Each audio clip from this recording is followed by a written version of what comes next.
This is a memorial to Canada's bush pilots. I'm standing above the Back Bay in Yellowknife, the capital of the Northwest Territories of Canada. The Arctic Circle is 450 kilometers to the north. And here is where our adventure begins. It's about 62 degrees above the equator here, and right now it's minus 35 degrees Celsius. Real brass monkey weather. But it was gold, masses of it, that was discovered over there 55 years ago. And that's the reason why Yellowknife became the hub of aviation in the north.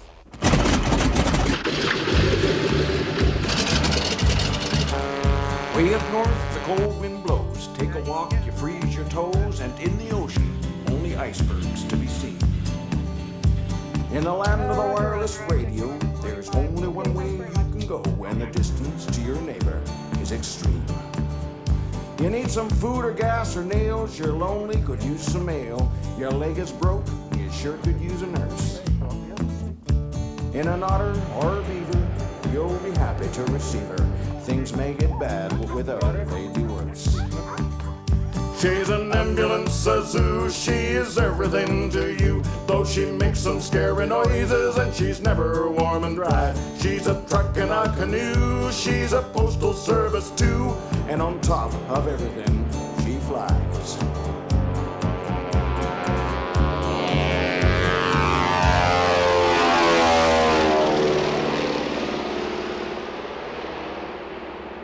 Our adventure really starts back in the late 1920s, when those early aviators set off to develop the Northwest frontier. They flew on a canvas wing, a missionary's prayer, and a gasoline engine. And they called themselves bush pilots. Today, the aviators who fly up here are still called bush pilots, and the tales they tell are just as tall. Flying the DC-3 in a Twin Otter side-by-side. About 10 minutes out of Resolute Bay, and we're all friends flying for the same company. You're on your own, nobody's out there. So I asked JP if he had anybody on board. He said no. So I said, here, I got something to show you. So I stood up in my seat, and I pulled my pants down and stuck my rear end out the window like this. I said, here, how do you like this? And he laughed. He thought that was great, and he took a picture of it. We landed in Resolute Bay 10 minutes later. We walked into the office, and the president of Bell Canada and the president of the Bank of Commerce was standing right there in the office, and they happened to be on board. They thought it was the greatest thing. If I've flown stiffs, but usually what'll happen is they'll, when you go up to a change of altitude in an unpressurized aircraft, they'll give off a lot of body gas, and before they've been embalmed. So they make all burbling noises, like you never know whether they're coming alive or what's going on in there. I never ever had any trouble with them. I never bothered about them. But another pilot I know, they had to put a stiff on him, and they put him right behind the pilot seat, and he was taxiing out. And of course the stiff starts to burble behind him, and he's letting out gases which create moaning. And this pilot's scared to death of stiffs, you see. So all of a sudden he hears this stiff moaning and groaning in the back, shuts off both his engines. He goes completely hysterical, comes right through the top of the escape hatch, and he won't get back in. He's just standing out on top, just screaming. And another pilot went out and took the trip. So we fly everything. The term bush pilot originated in Canada, and whether you're in the bush or the high Arctic, it takes a few flights for you to realize that today's pilots don't fly just by the seat of their pants. In spite of their bravado, we found bush pilots will do anything to avoid taking risks, unless there's a medical emergency. A typical charter operation is Raycom Air. Situated below the Bush Pilot Memorial here, their runway is either ice or water, depending on the season. Eve Comray runs Raycom with help from her husband, Ray, a former bush pilot. Raycom fly a fleet of 4 aircraft, and they fly everyone and everything that needs to get anywhere. There are no roads north of here, so their little airline is the lifeline for a small Indian community 200 kilometers to the northeast. It's called Snare Lake. It's a small community, probably about 100 people. They have no communication except an HF radio, which some of the people keep in their homes. Some of them don't have a radio at all.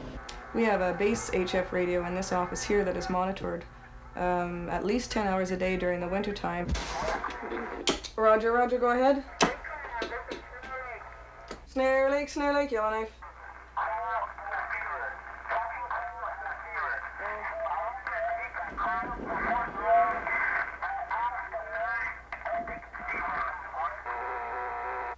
Okay, I copy that. You've got some children up there that are running a high fever. High fever, is that a Roger on that? Roger, they have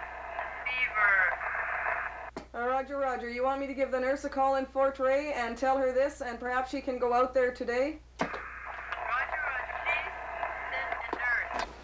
When it's minus 20 degrees Celsius, no bush flight anywhere takes place without the pilot first performing this ritual. The branches the ski rests on come free. Whack too hard, and it's $10,000 to replace them.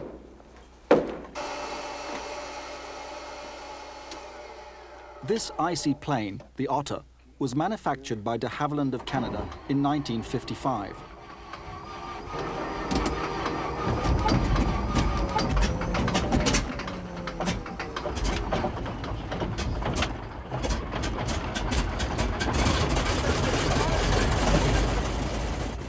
For decades, the Otter has been one of the bush pilot's most trusted workhorses.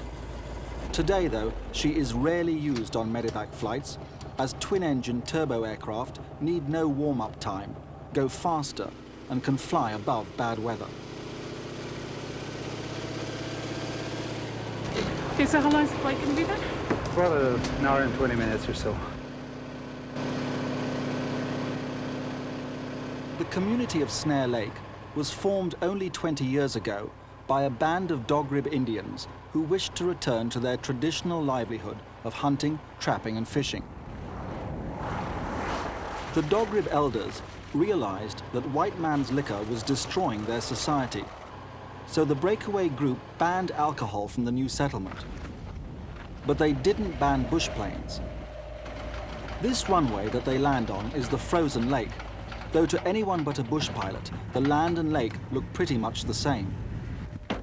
The ice on the lake is 7 feet thick. So can I jump? Oh, you can jump. Jacques the bush pilot becomes Jacques the flight attendant. Then he becomes a porter, having to carry the stretcher and the medevac kit. But even then, his job is not over.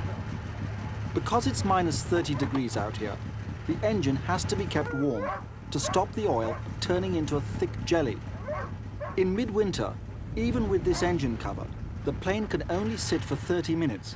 If the pilot hopes to start it again without lighting a stove under the engine, a 2-hour procedure. Are you going to sit in there? I'm going to sit in here, don't worry about me. I do that all the time. The community of Snare Lake is almost self-sufficient. In the winter, the Indians eat mainly caribou meat, and they make coats and boots, which they call mucklucks, from the skins. The community's radio operator, Madeline, leads our nurse, Wendy, along with Jacques, to the sick children. You need to get under the shirt there. Look under that, look under that. You get a little cold, but that's all. Just like that. She's been having a fever 2 days now. Sounds like she's got an infection in the chest there a little bit. You can hear noises in the chest and the temperature going along with it. At this point, I don't think we should take her back. And if you can, you know, if you think you can continue to manage with the Tylenol and just sort of watching her, and unless things get worse, give us a call back. Okay? Thanks, Okay. Nella. Bye, Nella. Bye-bye.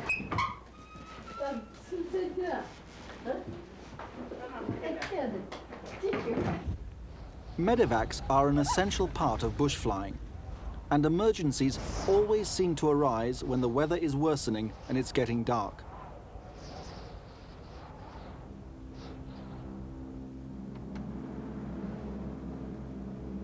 I was in Yellowknife, and it was late November in 1962 when we got this call for medical help.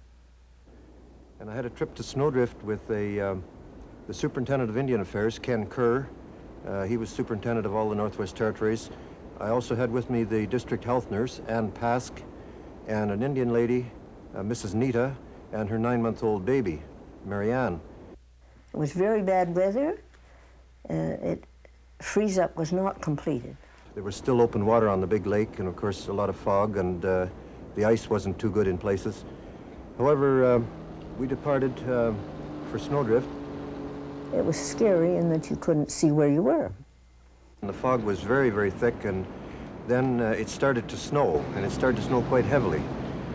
Mike decided, well, he knew we had to come into land. We couldn't fly in that. I was flying a courier, a helio courier, with hydraulic wheel skis, and I put the skis down and landed on the ice. After we landed, Mike got out with his axe to check the thickness of the ice, and Ken got out too. There was only about an inch of snow on the ice, but I had 9 inches of blue ice and still no water, so ice was the last thing on my mind. We stayed in the plane, and they found there were tracks on the ice, a man and a boy's, and they turned around and came back. So they knew there must be habitation somewhere near. So we went back to the airplane, and I said, well, no use walking. I know where the camp is now. We'll taxi. So I fired up the airplane, and we started taxiing along between the islands. We were traveling along at about 25 miles an hour and doing just fine, and suddenly Ken hollered, black ice, and crash. Through we went, and water came right over the top, and the airplane very abruptly stopped and started sinking. Mike shouted, bail out, bail out. I was out the door like a shot. I was very familiar with the door, and Ken was right out behind me, out my door. The wings were already down almost to the ice. So we were caught in the sinking nose of the plane. Well, the door was on the right on this plane. It was the only door on the back seat. And it was down. It was well underwater. I tried to kick in the window, and I only had moccasins on, of course, mucklucks. The axe that I had used to check the ice, of course, was in the airplane under the back seat. I couldn't kick it in, and I, at that time, broke my foot, but I didn't realize it. As the child got immersed in that icy water, it yelled. It yelled. She yelled for quite a while. Finally, I ran to shore, and I got a big pole, and I rammed it through the back windows to hold the airplane from sinking any further in the ice. I almost had to spit the water out. Well, I did spit the water out of my mouth. It was coming up over my chin, I suppose, up to my chin, side of my cheek. And then I broke through the ice. I fell through right up to my armpits, and Ken pulled me out. And by this time, the airplane had settled down so that the wings were touching the ice.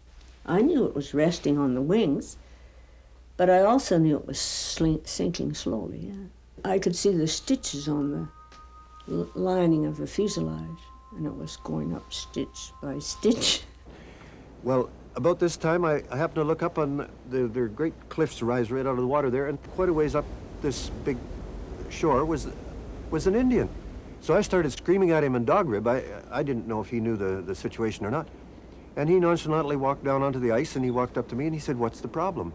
In perfect English. And so that was Joe Deserly. So I said, Joe, we need an axe. We got to have an axe. And he said, oh, my partner's coming and with the dogs, and he's bringing an axe. I said, how do you know that? How do you know he's coming? How do you know he has an axe? Oh, he said, I know. Well, I didn't believe that. So I said, how far is the camp? And he said, oh, about a mile. So I took off running, and I ran as hard as I could to this camp. And just then, here came Joe Fat, down off the island onto the ice with the dogs. I dived face first into the sleigh, and I said, go as fast as you can, and away we went.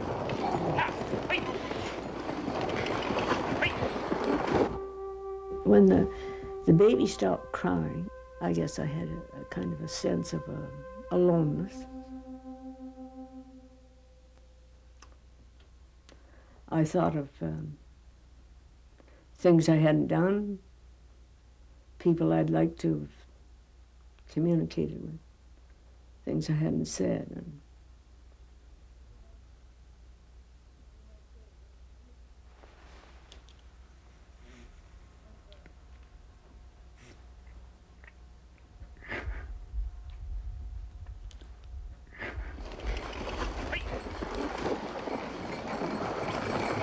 so we got back to the airplane, and Joe Deserly grabbed the axe, and by the time I got myself out of the carryall, he had knocked all the antennas off, and he was starting through the roof.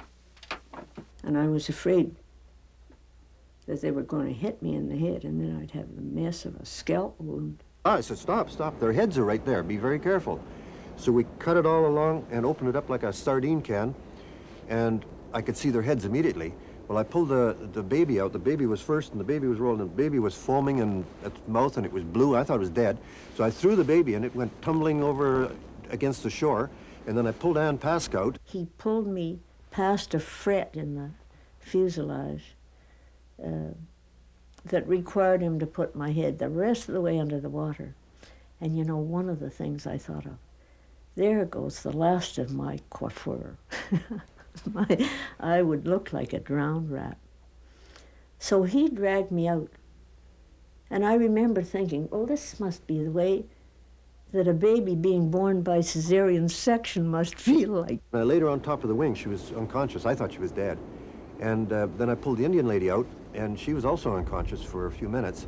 And then we couldn't get Ann off the wing. Her parka had frozen to the wing. We had to take that axe and cut her off the wing. So we put them into the carryall. We threw the baby in on top of them. I took my parka off, and it was all frozen. I could hardly get it off. And I threw that over them, and I said, go, as fast as you can, go to the cabin. And my next awareness was when I had this sense of 1,000 devils needling at my body and extremities. So there we were in a little cabin about 12 by 16, and there were a dozen of us, counting the Indian family, and they were out of food. There were no beds. There was this one bed frame, as I remember, in the corner. We were on the floor. Mike Thomas and Ken Kahre salvaged the emergency ration kit, but it only had some biscuit mix and milkshake powder in it. The fishing net was torn and useless, but at least they were warm. By the evening of the third day, the blizzard had stopped, and hoping that rescue planes would be able to start their search, they marked out a safe area to land on the frozen lake. And on the fourth day, we heard an airplane coming, and it sounded like a Cessna, and it sounded like a bee going from flower to flower. And I said, now, when he gets to those hills, he's going to have to turn because the weather is too low. He's going to have to come back. So light up the fire. So we lit up the fire, and the smoke was pouring up into the cloud. And so I could hear him turning, and he headed back, and he's getting closer and closer. And it looks like I pulled out the pistol, and I didn't know it was going to go off or not. And as he came over the trees, just before he broke over the trees, I fired it, and this great red flare went up and just missed his wing, just right past his wing, and he wobbled all around and finally surfaced. He said to me later, if you ever do that to me again, I'll leave you out there. We all went running down to the ice, and sure enough, he landed. Rescue at last, and apart from Ann Pask's frostbite and Mike Thomas's broken foot, the only other damage was to Mike's pride. Today, Mike is still flying, and he fits to a T one definition of a good bush pilot, one who's still alive. Another is bush pilot Martin Hartwell. He's been flying in the north for 20 years, and he's lived through 2 crashes. This one near Fort Norman on the Mackenzie River, he walked out from during the winter of 1987. He wasn't so lucky back in 1972, when he was flying a twin-engine aircraft that some bush pilots called the Widowmaker. Its real name is a Beechcraft 18, and on November the 8th, 1972, after a long day of flying in lousy weather, he headed for Cambridge Bay on the Arctic Ocean.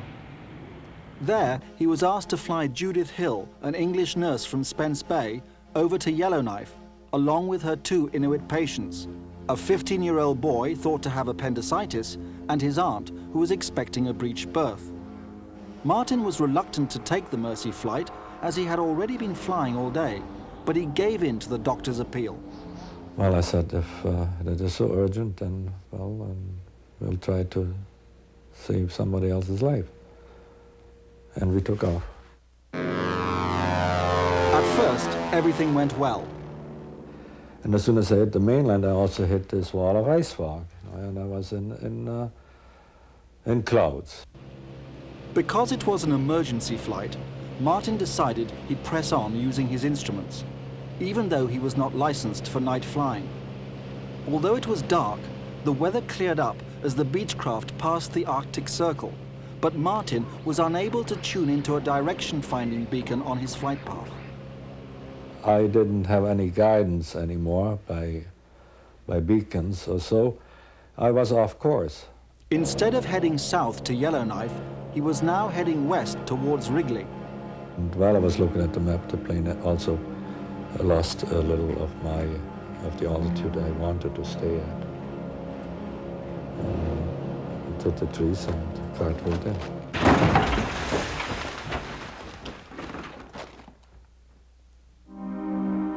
He'd hit the only range of hills in the region. He was 200 miles off course. The moment I didn't know, where am I? In bed and dream, had a bad dream or what? No. Then I realized I was in an airplane. What airplane? Beechcraft.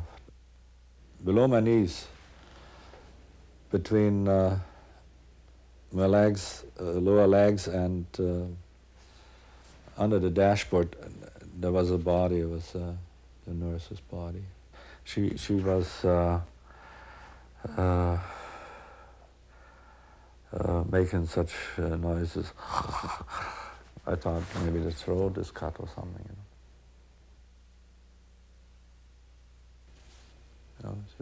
She was dying. Both Martin's ankles were broken. One knee was fractured. So I crawled out on my knees. That worked. Pain, I didn't feel any pain. And while the boy put his aunt down, and I noticed that the breathing of the nurse had stopped.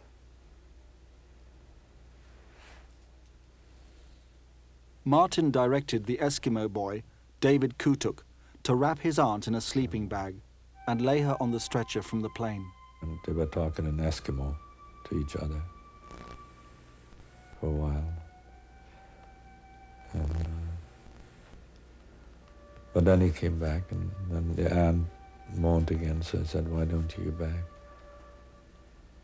Sit down by her and she will be in pain. Yeah, and then he went, and then after a while he said, I guess she's dead now too. Yeah. She died there. With both women now dead, Martin and David crawled into Arctic sleeping bags and spent a fitful night. It was minus 30 degrees Celsius. Unknown to Martin, the Beechcraft's emergency locator radio transmitter failed to transmit its SOS signal. So when the medevac failed to arrive at Yellowknife, a search and rescue operation was launched that turned into the largest in Canadian aviation history. 7 military aircraft, plus numerous bush planes, combed an area 1,000 miles long and 70 miles wide. But Martin Hartwell was 150 miles outside the search corridor. After 16 days in a makeshift tent, their meager rations had run out, and the traps that the Eskimo boy David had set remained empty. They were facing certain death. I made a suggestion. I said, the only thing we can possibly survive a little longer, that's if we eat human flesh. And he said, no, I'm not going to eat. Why? He was thinking of his aunt. My aunt was always good to me. I will not eat anything of my aunt. So, what about the nurse? No, he said. Everybody in Spenceby liked the nurse. I liked her too. No, I'm not doing that. Then, if I would give it to you, would you eat it? I'm not taking anything from your aunt, but from the nurse. And he said, shut up, I'm going to die now. That were his very words. David Kutuk died of starvation on the 22nd night. Martin wrote in his diary, I have 2 days left to live. sitting here doing nothing is like condemning myself to death, you know. I'll die. Oh, no. Well, the decision was not easy to be made. And then try to help yourself of a piece of a human body, you know, that is something else. But then, that is this. Then I did it, you know. I helped myself. 9 days later, 33 days after the crash, Martin Hartwell was rescued by 2 search and rescue paramedics, followed by a helicopter. And now came the crew from the helicopter. There was a guy, when he saw that, he was just horrified, you know, stricken, horror-stricken. He saw a body without legs, you know, and some bones, without flesh on. The crew from the helicopter leaked the true story to the press. Martin had to reply. There was no way out but to eat human flesh. And this I did. It distresses me and probably others to talk more about this. But I do want to stress that it was only I who did this, and that only after David Kutuk's death. The investigation into the accident was critical of both Martin and the company he worked for. When he'd recovered, he was subjected to psychiatric testing and was ostracized. No one would hire him until he received a letter from this Indian community, Fort Norman, which is on the Mackenzie River. Martin recently celebrated his 10th year at Fort Norman, where he and his wife, novelist Susan Haley, operate an aerial taxi service to Norman Wells.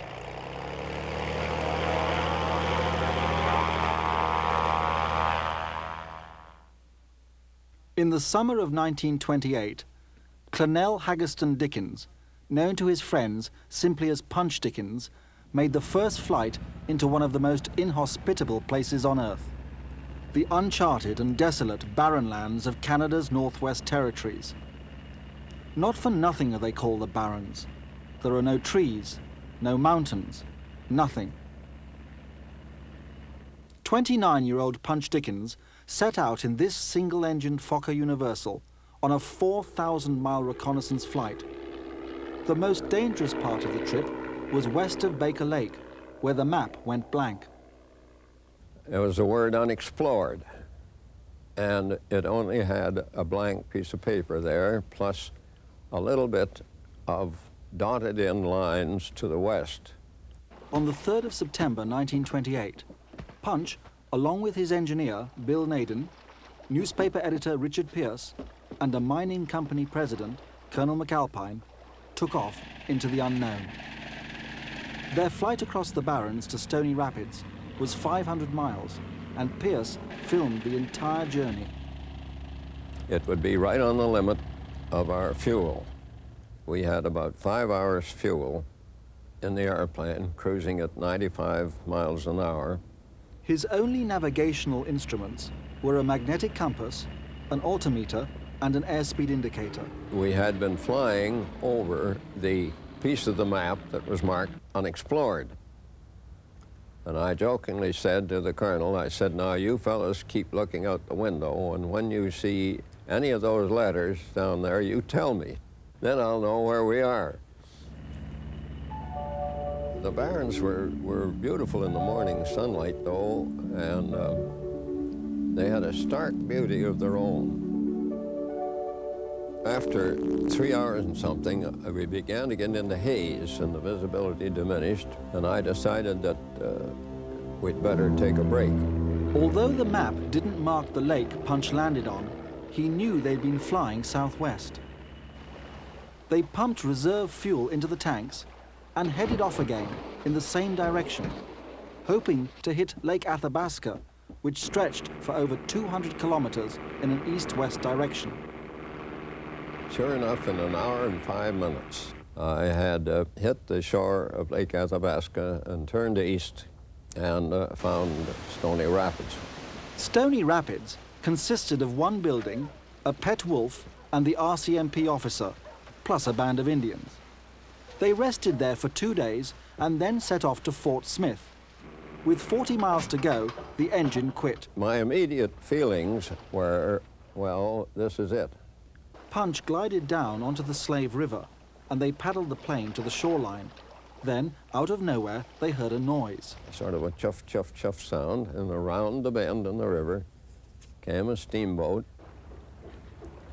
And I don't know who was more surprised, the captain of the boat or ourselves, but anyway, he tooted the whistle, and we waved, and he came and pushed the nose of this barge up against the bank about 20 yards away. He said, "Are you fellas in trouble?" And I said, "Well, not exactly, but would you have any airplane gasoline on that barge?"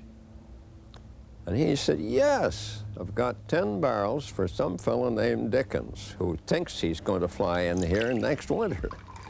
They had a cup of tea with the boat's captain and headed off to Fort Smith. Then they turned south to make the long flight back to Winnipeg. Punch had flown almost 4,000 miles through the subarctic of Canada. It took them 40 hours over 12 days, and Colonel McAlpine was impressed. Without a plane, it would have taken him a year and a half to make the same trip, using schooners, canoes, and dog teams. And that would have cost him twice as much. So, of course, he was a convert, and we raised our rates the very next day. Punch and Colonel McAlpine had proved that you could now use aeroplanes to explore for minerals. But Punch now turned his efforts towards a new challenge, pioneering commercial aviation into the far north. In January 1929, he was given a new plane, a mechanic, and a booking agent, and was asked by Western Canada Airways to see if he could start a regular air service to the small communities along the Mackenzie River. By the summer of 1929, Punch had got as far north as the Eskimo community of Aklavik, located on the vast delta of the Mackenzie River where it reaches the Arctic Ocean. The Eskimos had never seen a plane before. Some of them wanted to go for a ride, so I took them up. And I was surprised they could not find their way, or they didn't know where they were, because it's the first time they'd ever seen that vast delta of the river from the air. They shrieked and yelled, and they were happy as clams. And they got down, and then there were 6 more waiting. Commercial aviation had arrived, and it was to bring the North into the 20th century.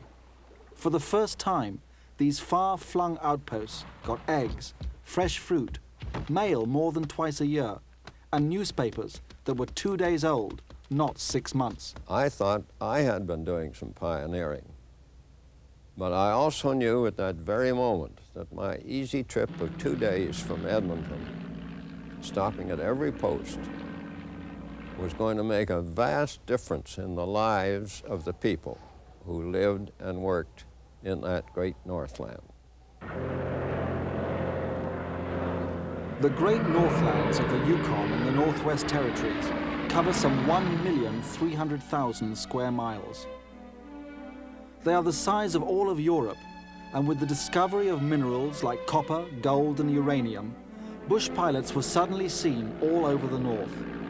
They flew in prospectors, miners plus their equipment, Mounties and missionaries, along with trappers and their bundles of fur.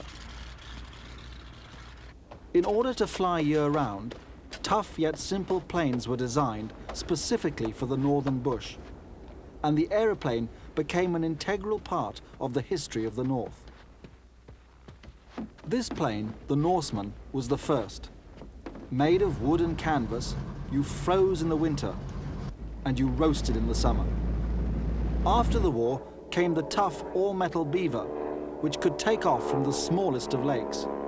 It became a symbol of an emerging Northland. It was soon followed by the Otter, and finally in 1960 by the Twin Otter, with 2 turbo engines that needed no warm-up time and with propellers that could go in reverse, a godsend when docking on a fast-flowing river. By the time World War II started, there were mines and communities in the most inaccessible of areas that relied entirely on air transportation for their survival. In the north today, the silk scarf devil-may-care brigade of the 40s and 50s is a disappearing breed. But although the planes have improved, in areas like this, they still have to fly by the seat of their pants. What can still kill, however, is the weather, or a combination of bad weather and a pilot who is not familiar with the area he's flying over. There is still no radar at any airport in the Northwest Territories. But the technology of the planes improved, as did their communications. Echo Alpha Golf Ground taxiing. Better maps, very high-frequency radios, and direction-finding beacons were built. The pilots would start to fly by their instruments rather than by visual flight rules, taking off into weather that a few years earlier would have grounded the plane. Today, there are very few fatalities due to mechanical failures. But although the planes now have electronics that make them easier to fly, the job a bush pilot does has not changed. Flying the plane remains only half the job. These aerial truck drivers load and unload everything from equipment for mining camps to dog teams for trappers and tourists. I don't like flying dogs because they stink, a lot. You know, they're outside all the time. And you get a few fights, you get a few bites. When you go up to altitude, they get gas too. And if you've got 20 dogs in there, it gets pretty thick and high. Plus they're puking and everything else. These aren't bad, but some of the other ones are pretty raunchy. Yeah!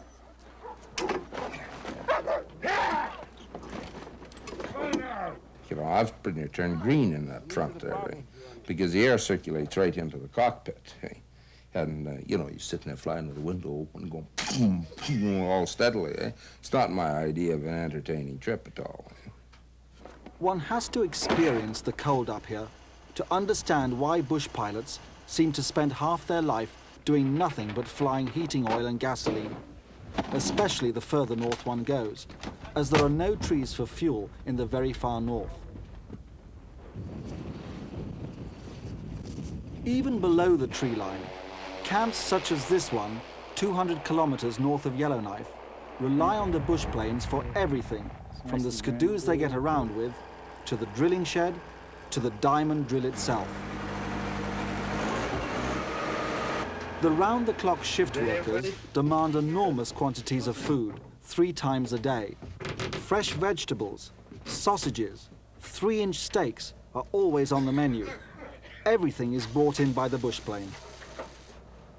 Their supply of water comes from under the frozen lake, and we found showers and hot water that's heated by propane. Every tent had electrical outlets, and a generator supplies the power for the computer and a radio in the office tent. No further traffic, sunrise clear. If there's one job all bush pilots hate, it's hauling fish. It's smelly, slippery, and the ice-packed cartons are heavy to lift inside the cramped cabin. Sometimes the fish are not packed in boxes, which can be messy when you hit severe turbulence. The term of flying fish can take on a new meaning, but it does have a brighter side, fish pilot Dean Carter told us. One nice thing about hauling fish is they never talk back. They never get drunk on you in the back of the plane. And in all my years of flying fish, I've never had one fish ever complain. These caribou don't complain either.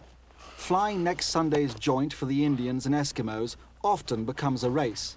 Look at that. I can't take that back to the guy. There's nothing left. If the pilot can't get to the carcasses quickly, the wolves will beat him to it. At least in winter, there's no refrigeration needed in the plane. the pilot just flies without his heaters on. But it's not all drudgery.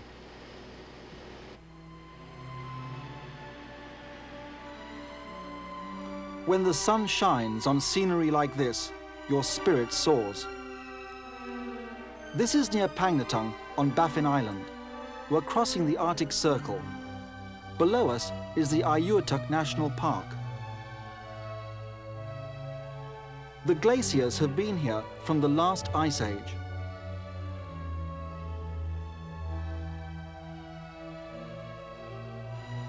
"3,000 kilometers to the west, near the Yukon, is the Nahanni National Park, a UNESCO World Heritage Site, accessible to tourists only by canoe or bushplane. The Virginia Falls are twice the height of Niagara Falls. And this is on the way to the ultimate tourist destination, the North Pole itself. For your $10,000, you get a long, long, cold flight. It's rough, it's unforgiving, and it's a desolate place. It's an uncomfortable trip. There's 7 drums of fuel in the back.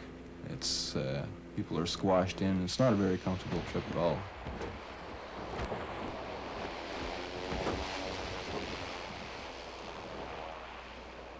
We're there, 90 degrees, the North Pole, at last.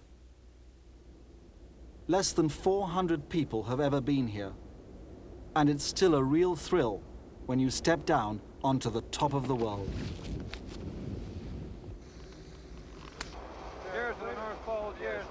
They drink their bottle of cognac or champagne, take a few pictures. Everybody gets back in the airplane, and you fly for 5 hours back to your next destination, which is Eureka. It's not always so simple. Back in 1982, legendary bush pilot Rocky Parsons was flying one of the first groups of tourists to the pole.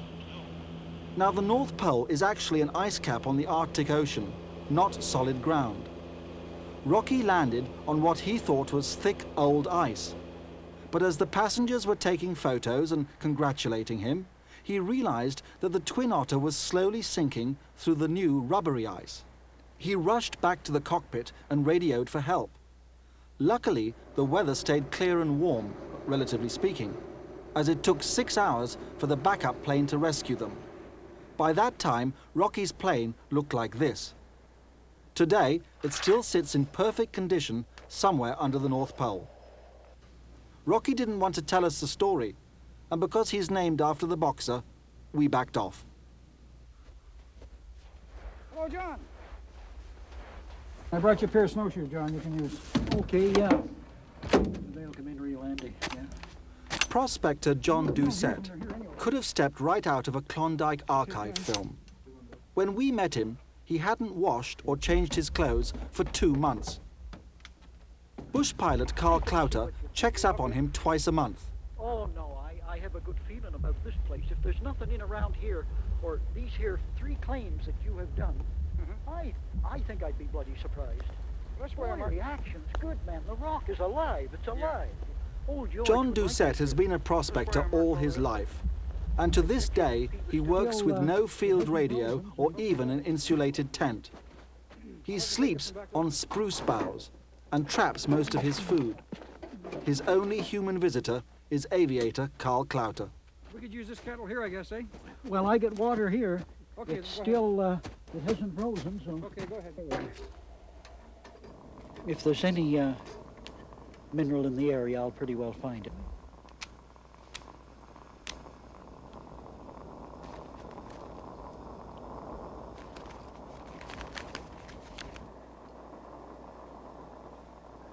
It's hard to explain the whole thing about luck. I don't believe in luck. I have evolved with the wilderness, and it's strange how, it seems almost funny how a guy has to keep saying, but it's the crust of the earth is, it's a study beyond belief. If a man knows it and stays with it, she'll pay you back. She did. The rock samples that John Doucette had collected were flown back to Yellowknife by Kahre Clouter and assayed. They contained gold, and diamond drilling is planned for next year.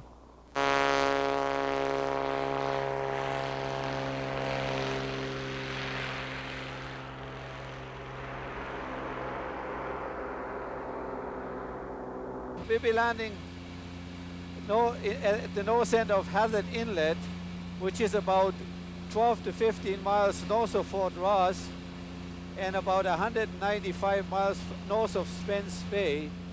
Willie Lazarich is a folk hero in the north. Based in Cambridge Bay, 250 kilometers above the Arctic Circle, he was at one time the only link for many of the communities in the Central Arctic.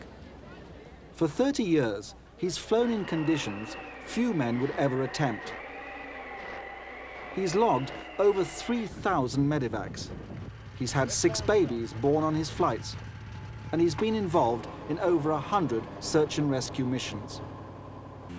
Today, he's been chartered to look for some whale bones on Somerset Island. And we check for the amount of whale bones available for a carver, for an artist out of Joe Haven. Ahead of us is Somerset Island. We're 600 kilometers north of the Arctic Circle, near Bellot Strait, the northernmost point of mainland North America. Below us is Fort Ross, an abandoned Hudson Bay Company post. Because we're so very close to the magnetic North Pole, the plane's compass is useless. Willie spots the whale bones from the air and prepares to land. Landing on the tundra is always risky, and help is never near. They're sharp rocks, they can rip your tire right off. The cracks can take your undercarriage off, and you may even throw a couple of rocks into your props and tear one of your blades in half.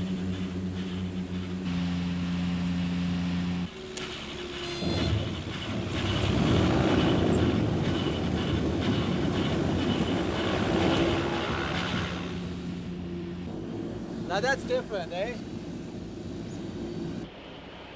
What is that, Willie? It's a vertebra of a bowhead whale. And we have several others here. Okay, that's the head of a very small bowhead. I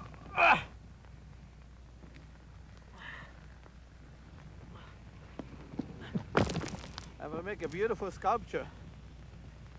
Here's another head, but that weighs about 300 pounds. How did these whales get here? Well, if you look in the bay, this is known as Hazard Inlet. When the tide is low, it's almost a perfect reef, a shallow spot, and we believe they drove the whales in at high tide, and somehow they killed them, and they ate what they could, and used the rest for building houses or dwellings. As you, those are the remains of some dwellings. There are a whole bunch of them over there. There must be at least about 400 or 500, or maybe even 1,000 all along the coast here. 5,000 years later, the Inuit are still hunting whales in this area, and Willie has been chartered by the locals of Spence Bay to haul out the hundreds of pounds of whale meat, called muktuk, back to their community. There is a strict annual quota on the number of whales that the Inuit can cull, and on this occasion, they got their full quota of 28 whales. Skin de baleen. It's skin of a white whale is a delicacy for the Inuits. And I guess they're paying anywhere between $3 to $5 a pound for it. The glamour part of bush flying. You couldn't get me to eat it, I tell you.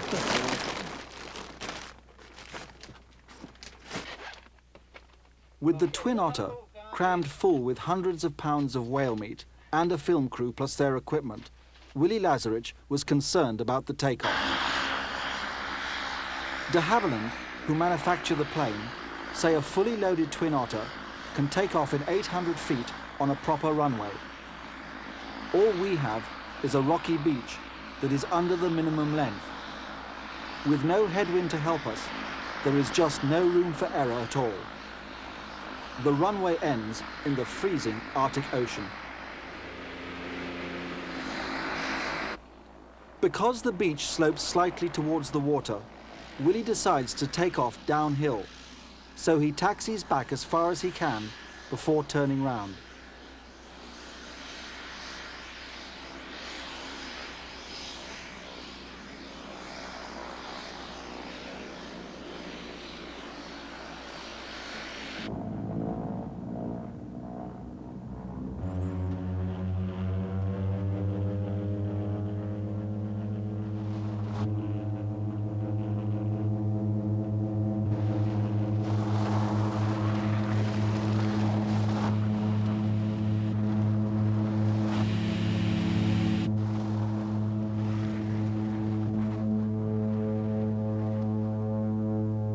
Willie Lazarich made it, again. It really has changed up here since Punch Dickens started flying. Gravel runways have now been built in even the remotest communities, and a scheduled service is available at least twice a week. Airliners like this First Air Hawker Siddeley, landing at Pangnatung on Baffin Island, carry passengers and tons of cargo, and we could be witnessing the end of the bush pilot era.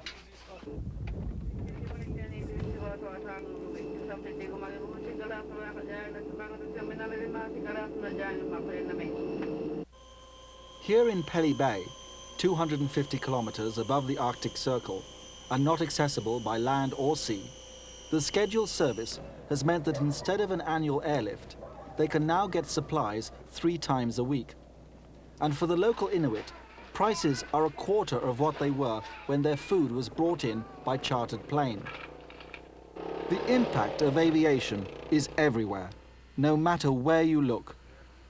This DC-8 fuselage now stores Arctic char, aviation with a northern twist. I've done some of the scheduled stuff down south. I've gone to work with the epaulettes, you know, and the white shirt and the tie. Wilco Dak shoes and a perma-press suit and a perma-press smile on your face. You can't be your own person. Here, you've got such a vast territory. You're going to a different spot every day, every tour. It's someplace new, someplace you haven't been to in a while.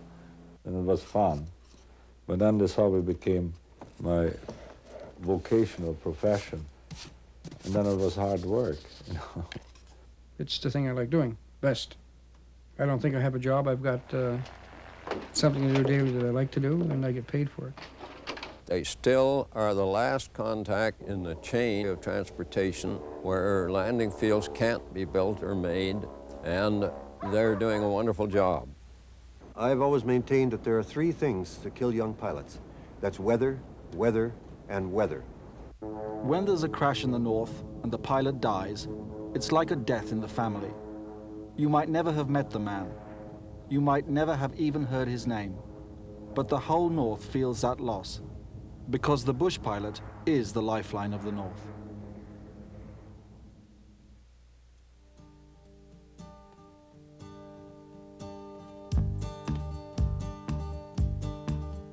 Way up north, the cold wind blows. Take a walk, you freeze your toes, and in the ocean, only icebergs to be seen. In the land of the wireless radio, there's only one way you can go, and the distance to your neighbor is extreme. You need some food or gas or nails, you're lonely, could use some mail. Your leg is broke, you sure could use a nurse. In an otter or a beaver, you'll be happy to receive her. Things may get bad, but without her, they'd be worse. She's an ambulance, a zoo, she is everything to you. Though she makes some scary noises and she's never warm and dry. She's a truck and a canoe, she's a postal service too. And on top of everything, she flies.